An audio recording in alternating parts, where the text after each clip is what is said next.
Chapter 1 Sea King and the Fisherman. Mangalam was a poor fisherman who lived with his wife Maya in a small village near the sea in Odisha. He earned a little money on the days when he caught some fish. One day Mangalam went fishing, but it was an unlucky day and he was unable to catch any fish. He began to fret. What shall we eat today? Just then he felt a strong pull at his net. I seem to have got a nice big catch. Suddenly he noticed something amazing. He saw a tiny fish in his net. The fish was of the color of gold and shining like the sun. The fish began to speak. "Please save my life," it said. "Please throw me back into the water. I am the king of the sea."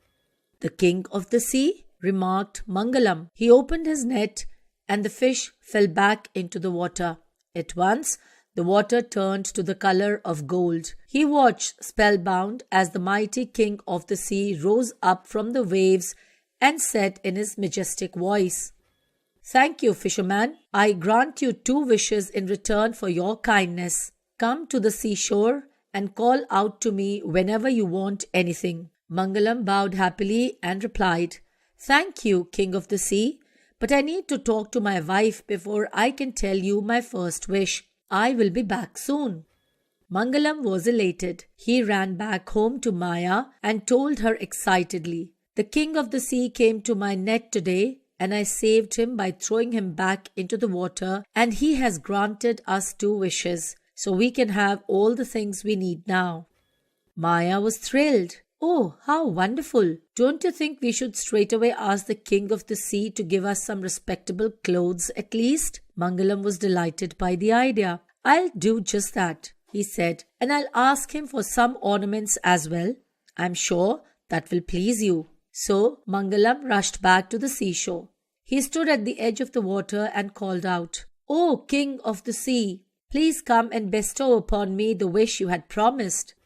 Immediately the king of the sea rose up from the water and asked, "Yes, son, what is your wish?" Mangalam answered eagerly, "Maya and I would like some decent clothes and ornaments." The king of the sea replied, "Go back. Your wish is granted." Mangalam was stunned to notice that he was now wearing a fine set of clothes. A long gold chain dangled from his neck and there was a gold ring on his finger. He rushed home to see his wife wearing a beautiful sari and gold ornaments. When she saw him, she called out, "Mangalam, look how gorgeous these bangles are. Oh, how lucky I am today." But their contentment was very short-lived. They began to moan again. Now they wanted a palatial house and servants. Mangalam rushed again to the seashore and standing at the edge of the water called out, "Oh, king of the sea, we need a palatial house and some servants. Please grant me my second wish." At once, the water turned to the color of gold and the king of the sea rose from the waves and said, "Your second wish too is granted, but be careful. Greed will bring about your downfall and give you nothing but unhappiness. So make sure you do not become too greedy."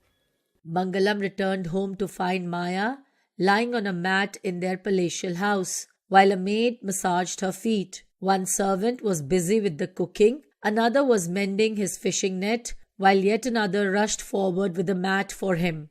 Mangalam also lay down on his mat and closed his eyes to enjoy the new-found comforts of life which they had never imagined of achieving.